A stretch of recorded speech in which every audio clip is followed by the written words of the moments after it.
मैं Rupesh Singh unique classes में आप सभी का स्वागत करता हूं। तो देखिए फ्रेंड्स, आज आप सभी लोगों के लिए बहुत ही जबरदस्त और महत्वपूर्ण सेशन लेके आया हूं फ्रेंड्स, वो भी किसका है? साइंस का। फ्रेंड, जितने भी क्वेश्चन हैं एनसीईआरटी पैटर्न बेस्ड हैं और अपने आप में हर एक क्वेश्चन बहुत ही इंपॉर्टेंट है। फ्रेंड्स, आपको शुरू से लेके अंत तक कुछ समय के लिए मेरे साथ बने रहना है फ्रेंड्स। आज का सेशन बहुत ही खास होने वाला है। तो चलिए फ्रेंड्स, शुरुआत करते हैं आज के दिन का पहला क्वेश्चन। जैसे कि फ्रेंड, पहला क्वेश्चन आपकी स्क्रीन पर दिख रहा है। फ्रेंड्स देखिए, टॉप 25 क्वेश्चन है। आप लोग कितने क्वेश्चन 25 में सही किए, ये आखिरी में आपको कमेंट करके जरूर बताना है। तो एक बार क्वेश्चन को खुद से करने का प्रयास करिएगा, नहीं आता है तब मेरा देखना है। क्वेश्चन कह रहा है फ्रेंड, प्रकाश के परावर्तन के नियम लागू होते हैं केवल गोलीय पृष्ठों के लिए, केवल चिकनी पृष्ठों के लिए, केवल खुरदरे पृष्ठों के लिए या सभी प्रकार के पृष्ठों के लिए।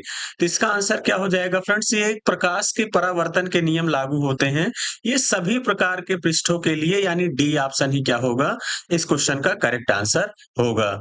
अगला क्वेश्चन आपसे कह रहा है फ्रेंड्स, अवतल दर्पण, अवतल दर्पण का फोकस दूरी होता है, धनात्मक होता है, ऋणात्मक होता है, हमेशा शून्य होता है या हमेशा इकाई के बराबर होता है।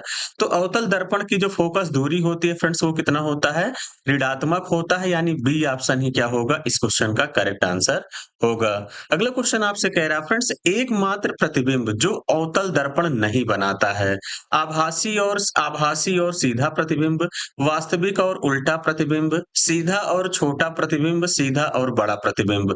तो एकमात्र प्रतिबिंब फ्रेंड्स जो अवतल दर्पण नहीं बनाता है, यानी सीधा और छोटा प्रतिबिंब नहीं बनाता है, यानी सी ऑप्शन ही क्या होगा इस क्वेश्चन का करेक्ट आंसर होगा। अगला क्वेश्चन आपसे कह रहा है फ्रेंड्स, उत्तल दर्पण की फोकस दूरी हमेशा ली जाती है ऋणात्मक, धनात्मक, इकाई या कुछ कहा नहीं जा सकता। तो इसका आंसर क्या हो जाएगा फ्रेंड्स? उत्तल दर्पण की जो फोकस दूरी है वो हमेशा पॉजिटिव ली जाती है, यानी धनात्मक लिया जाता है। बी ऑप्शन ही क्या होगा इस क्वेश्चन का करेक्ट आंसर होगा। अगला क्वेश्चन आपसे कह रहा है फ्रेंड, प्रकाश की चाल अधिकतम होती है, यानी जो प्रकाश की चाल किसमें ज्यादा होती है? ये 5 स्टार लगा लीजिए फ्रेंड्स, कई बार एग्जाम में पूछा भी गया है। निर्वात में, वायु में, जल में, बर्फ में। तो इसका आंसर क्या हो जाएगा फ्रेंड? प्रकाश की चाल अधिकतम होती है निर्वात में, यानी ए ऑप्शन ही क्या होगा इस क्वेश्चन का करेक्ट आंसर होगा। अगला क्वेश्चन आपसे कह रहा है फ्रेंड, जब प्रकाश एक पारदर्शी माध्यम से दूसरे पारदर्शी माध्यम में जाता है तो इसके चाल और दिशा में परिवर्तन हो जाता है। इस घटना को क्या कहते हैं? प्रकाश का परावर्तन, प्रकाश का अपवर्तन, प्रकाश का विवर्तन या प्रकाश का व्यतिकरण। तो क्या कहते हैं फ्रेंड्स इसको? जो है इसको कहते हैं प्रकाश का परावर्तन, यानी ए ऑप्शन ही क्या होगा इस क्वेश्चन का करेक्ट आंसर होगा। अगला क्वेश्चन देखिए फ्रेंड्स, आप सभी लोगों से कह रहा है, जब प्रकाश एक माध्यम से दूसरे माध्यम में जाता है तो निम्नलिखित में से क्या नहीं बदलता? प्रकाश का तरंग दैर्ध्य, प्रकाश की चाल, प्रकाश की आवृत्ति या प्रकाश की गति की दिशा। तो क्या नहीं बदलता है फ्रेंड्स? प्रकाश की आवृत्ति नहीं बदलती है, यानी सी ऑप्शन ही क्या होगा इस क्वेश्चन का करेक्ट आंसर होगा। अगला क्वेश्चन कह रहा है फ्रेंड्स, वायु का अपवर्तनांक क्या है? अब देखिए फ्रेंड्स, ये चीजें याद रहेंगी आप तभी कर पाएंगे। 1.0, 1.01, 1.001, 1.0003। तो इसका आंसर क्या हो जाएगा फ्रेंड्स? 1.0003 इस क्वेश्चन का करेक्ट आंसर होगा। आगे बढ़ेंगे अगले क्वेश्चन की तरफ। अगले क्वेश्चन कह रहा है, निम्नलिखित में से कौन माध्यम और उसके अपवर्तनांक का सही मिलान है? जल का 1.33, बर्फ का 1.31, हीरा का 2.42, इनमें से सभी। तो इसका आंसर क्या हो जाएगा फ्रेंड्स? इनमें से सभी सही है। अब देखिए फ्रेंड्स, यहाँ से आपको 3 क्वेश्चन और मिल गए हैं। जल का अपवर्तनांक कितना होता है? 1.33 याद किए रहिए, बर्फ का 1.31 और हीरा का 2.42। ये तीनों याद रहने चाहिए फ्रेंड्स। यहाँ से 3 क्वेश्चन और आपके एग्जाम में बनते हैं। आगे बढ़ेंगे अगले क्वेश्चन की तरफ। अगला क्वेश्चन कह रहा है फ्रेंड, जब प्रकाश की किरण विरल माध्यम से सघन माध्यम में जाती है तो इसकी चाल बढ़ जाती है और अभिलंब से दूर हट जाती है, चाल बढ़ जाती है और अभिलंब की ओर मुड़ जाती है, चाल घट जाती है और अभिलंब से दूर हट जाती है, चाल घट जाती है और अभिलंब की ओर मुड़ जाती है। तो इसका आंसर क्या हो जाएगा फ्रेंड? चाल घट जाती है और अभिलंब की ओर मुड़ जाती है, यानी डी ऑप्शन ही क्या होगा इस क्वेश्चन का करेक्ट आंसर होगा। अगला क्वेश्चन कह रहा है फ्रेंड्स स्नेल। देखिए फ्रेंड्स ये स्नेल है। स्नेल का नियम किससे संबंधित है? प्रकाश के परावर्तन से, प्रकाश के ध्रुवण से, प्रकाश के अपवर्तन से या प्रकाश के व्यतिकरण से? तो फ्रेंड्स स्नेल का जो नियम है वो किससे संबंधित है फ्रेंड्स? प्रकाश के अपवर्तन से, यानी सी ऑप्शन ही क्या होगा इस क्वेश्चन का करेक्ट आंसर होगा। अगला क्वेश्चन कह रहा है फ्रेंड निम्नलिखित में से कौन प्रकाश के अपवर्तन पर आधारित है? पानी से भरे टैंक की तली का ऊपर उठा हुआ प्रतीत होना, आंशिक रूप से जल में डूबे हुए पेंसिल का टेढ़ा दिखना, अक्षरों के ऊपर कांच का स्लैब रखकर स्लैब के ऊपर से देखने पर अक्षरों का उठा हुआ प्रतीत होना, इनमें से सभी। तो फ्रेंड्स प्रकाश के अपवर्तन पर कौन आधारित है? इनमें से सभी आधारित है, यानी डी ऑप्शन ही क्या होगा इस क्वेश्चन का राइट आंसर होगा। देखिए फ्रेंड्स ये 3 क्वेश्चन अलग से भी आपके एग्जाम में पूछे जाते हैं। पानी से भरी टैंक की तली का ऊपर उठा हुआ प्रतीत होना पूछ लेगा, किसका कारण है? 4 ऑप्शन दे देगा। तो इसीलिए आपको ध्यान से समझना है, हर एक पॉइंट को याद करना है, इस बात का ध्यान देना।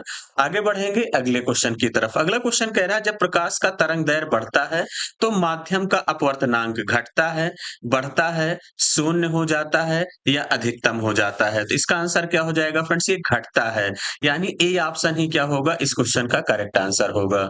अगला क्वेश्चन कह रहा है फ्रेंड्स सोलर कुकर में किस दर्पण का उपयोग किया जाता है? बड़ा ही महत्वपूर्ण सवाल है, कई बार पूछा गया है। उत्तल दर्पण, अवतल दर्पण, समतल दर्पण या किसी दर्पण का उपयोग नहीं किया जाता? तो इसका आंसर क्या हो जाएगा फ्रेंड्स? अवतल दर्पण का उपयोग किया जाता है, यानी बी ऑप्शन क्या होगा इस क्वेश्चन का करेक्ट आंसर होगा।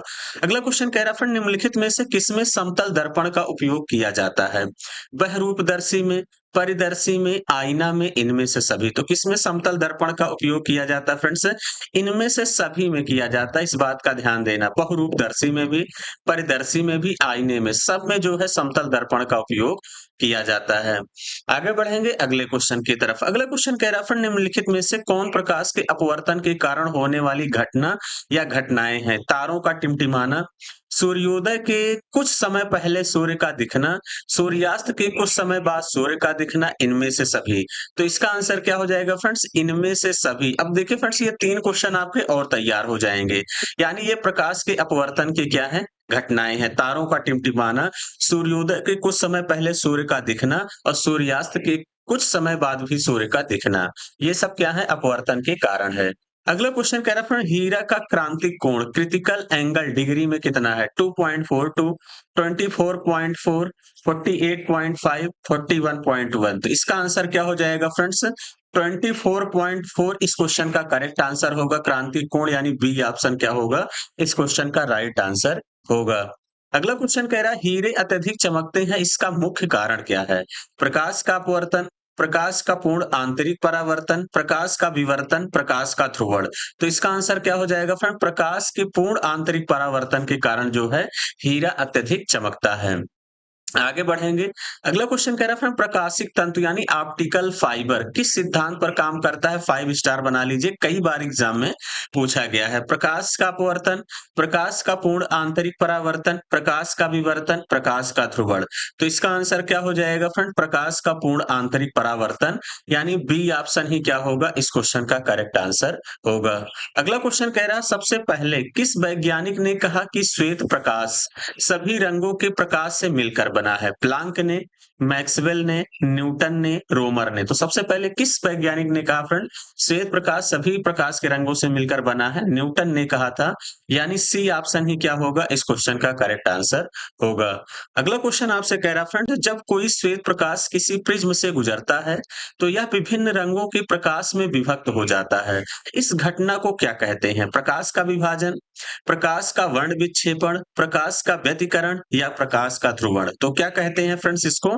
प्रकाश का वर्ण विक्षेपण कहेंगे, यानी बी ऑप्शन ही क्या होगा इस क्वेश्चन का करेक्ट आंसर होगा।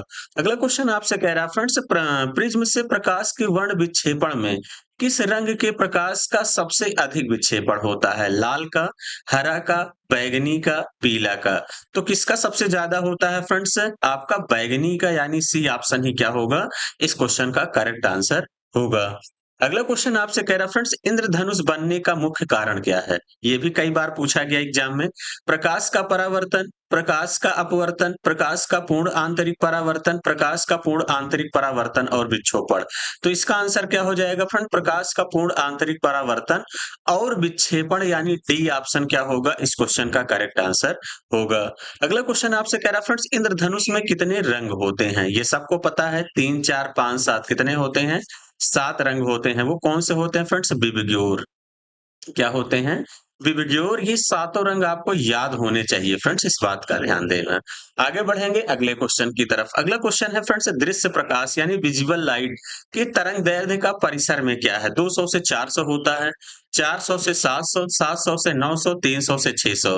तो इसका आंसर क्या हो जाएगा फ्रेंड? 400 से 700, यानी बी ऑप्शन ही क्या होगा इस क्वेश्चन का राइट आंसर होगा। तो चलिए फ्रेंड्स, 25 में कितने क्वेश्चन आप लोग सही किए कमेंट बॉक्स में कमेंट करके जरूर बताइएगा। तो जो बच्चे नए हैं वो चैनल से जरूर जुड़े फ्रेंड्स, आपको काफी हेल्प मिलने वाली है। जैसे कि मैं बता दूं आपको, रीजनिंग की क्लास मेरी डेली 1 बजे चलती है। फ्रेंड्स इस समय कुछ समस्याओं से नहीं चल रही, लेकिन अब बहुत जल्द सारी चीजें कंटिन्यू हो जाएंगी। रीजनिंग की 1 बजे, मैथ्स की क्लास फ्रेंड्स शाम को 7 बजे चलती है। बाकी आपकी जीके जीएस की क्लास जबरदस्त तरीके से चल रही है। हर एक क्लास जबरदस्त तरीके से चल रही है। आपको कंटिन्यू बने रहना फ्रेंड्स, पढ़ते रहना है। क्योंकि देखिए फ्रेंड्स, सफलता का कोई शॉर्टकट नहीं होता, इस बात का ध्यान देना। तो लगे रहिए, मेहनत करते रहिए, एक दिन आपको आपकी मंजिल अवश्य मिलेगी। Thank you, all the best.